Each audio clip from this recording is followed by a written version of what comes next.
Ed77 here again. I'm not going to put any fancy slides in this video, it's just going to be me pausing it and voicing over certain things, because I just can't be bothered really. I'll just go through Anita's latest video and see what happens, address a few points and such.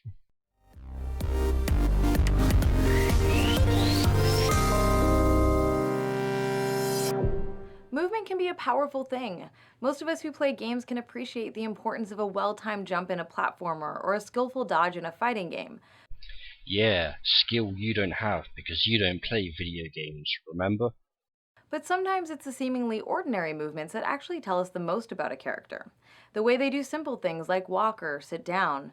And like anything else about a character, movement can be used in ways that resist tired gender stereotypes or in ways that reinforce them. Alright then, come on, give us your best shot.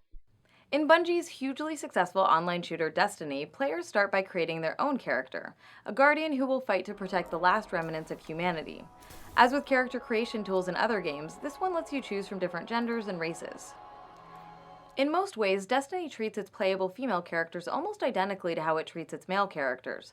For instance, the armor you acquire when playing as a female character isn't sexualized, but looks just as practical and stylish as the gear equipped by male characters.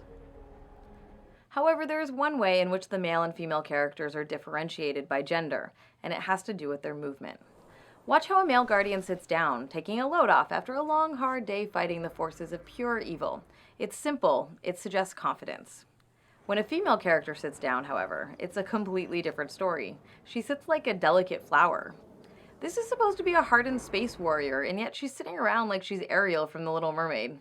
It looks pretty similar to me, just different ways of sitting down because one's a man and one's a woman. I don't know, maybe it is just me, I'm not sure, but I'm not really willing to give you the benefit of the doubt either. A character's animation and movement is just as much a part of who they are as their appearance and their clothing. And like any other aspect of a character, game designers use movement to communicate information about them to the player. This isn't inherently a bad thing. Expressive character animations are just a way for the game to contribute to our understanding of who a character is and what defines them. How a character walks, jumps, even how they sit down can tell us a lot about them. For instance, Ryu Hayabusa's precise and graceful movement conveys that he is a highly trained ninja. While the way Nathan Drake scrambles and fumbles in dangerous situations is meant to suggest that he's more of a relatable, ordinary guy who just keeps finding himself in extraordinary circumstances. We were almost in that. By contrast, the way that women move in games isn't just used to suggest their confidence or their skill or some other facet of their personality. It's very often used in conjunction with other aspects of their design to make them exude sexuality for the entertainment of the presumed straight male player. Indeed, much like one of your buddies did with Revolution 60. What the hell? Catwoman from the Arkham series has a deeply exaggerated hip sway when she walks. In combination with her clothing and the game's camera angles, all of this is meant to drive the player's focus to her highly sexualized butt. Didn't you mention this in your last video? I mean, you're just repeating yourself here, aren't you? In Resident Evil Revelations, Jill Valentine somehow manages to wiggle her whole body while she runs. It's not overly exaggerated, and it's not really overly noticeable either. In Assassin's Creed Syndicate, Evie Fry is a character who avoids falling into many of the sexualizing traps that some playable female characters do, but she still walks with an exaggerated hip sway. Again, it's not really that exaggerated. In Saints Row the Third, you can change your character's gender at any time. If you go to the clinic and swap your gender from male to female, you also come away with a newly sexualized walking animation, even though you're literally supposed to be the same character. Male heroes are allowed to simply walk like normal human beings in ways that are average or strong or graceful or goofy. Indeed, the women tend to walk rather feminine, the men tend to move rather masculine. Meanwhile, motion-captured animations for female characters often make them look as if they're walking down a runway at a fashion show in stiletto heels, even when the characters are actually in combat situations. Watching these characters' in-game movement animations, you'd think that the director of the motion capture session directed them to walk like a model instead of a hardened space warrior, or master thief, or bioterrorism agent, or crime boss, or vampire, or assassin. Or maybe a self-described video game critic. You never know. Of course, in the real world, people do walk with a sway of the hips when wearing high heels. If we want to get really technical about it, this slight hip sway occurs in order to maintain balance. This in and of itself is not a problem, other than generally being deeply uncomfortable. It seems at this point you have just shot yourself in the foot with the whole premise of this video. Now it's like you're just finding something to whine about. But it raises an important question. Why are these female characters in combat roles wearing high heels? With all the fighting, running, and climbing these women have to do, dressing them in heels is clearly a decision rooted in sexualized aesthetic pleasure rather than believability. Please, tell me you understand. These video games are fiction. Yeah, fiction. They're not real. In fact, animating so many female characters in games to fit into this very gendered, sexualizing walk pattern is an example of one of the ways the male gaze manifests in video games. The term male gaze was coined in 1975 by feminist film critic Laura Mulvey and refers to the tendency for the visual arts to assume and be structured around a presumed masculine viewer, or in this case, player. The male gaze manifests when the camera takes on a perspective of a stereotypical heterosexual man. An indisputable example of this is when the camera lingers, caresses, or pans across a woman's body, although it's not always that obvious. What about films starring Dwayne Johnson, or Vin Diesel, or Steve Austin, or even Arnold Schwarzenegger?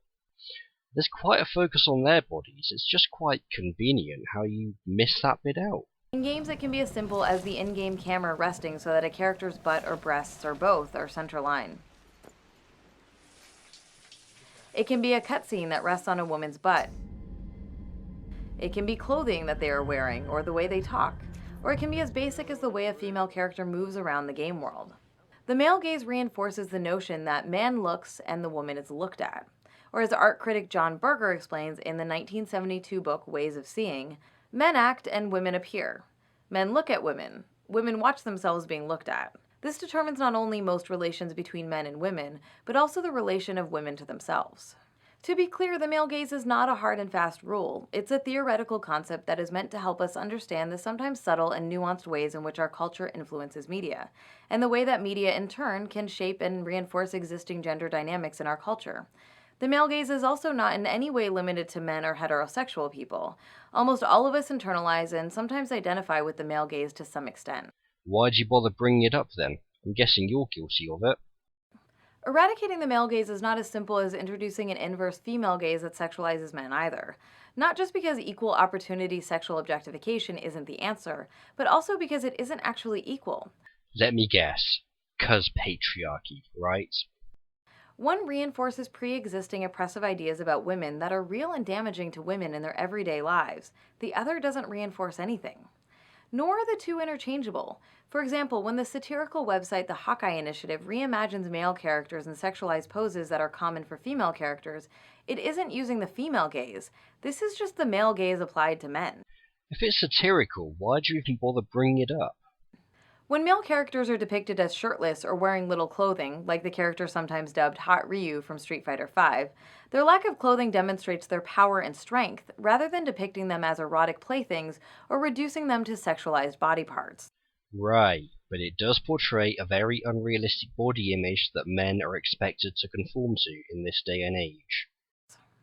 The same is true when it comes to movement. Male characters get to move in ways that emphasize all sorts of characteristics and personality traits, but there's a whole world of untapped potential for representations of female characters who aren't animated in ways that frame them as sex objects, but who get to be just as stealthy or strong, swift or imposing, clumsy or graceful. The way Ellie moves in The Last of Us communicates a sense of tension and danger, demonstrating what it's like when female characters are animated in ways that emphasize their personality and emotional state, rather than serving to sexually objectify them. Nope, there was definitely a slight hip movement there, I swear I saw it. The path to equality and liberation does not lie in equally reducing men and women to objectified parts, but by treating people of all genders and with all types of bodies as full and complete human beings. I see what you're doing here. I think we all see what you're doing. You're trying to churn out the rest of these tropes versus women videos as quick as you can, before the first video in your next series that you announced not long ago is due out, which will also be awful and terrible and badly researched. Well, I bet we all can't wait to making videos that go against them when they're available. Well, that's me done, guys. Take care.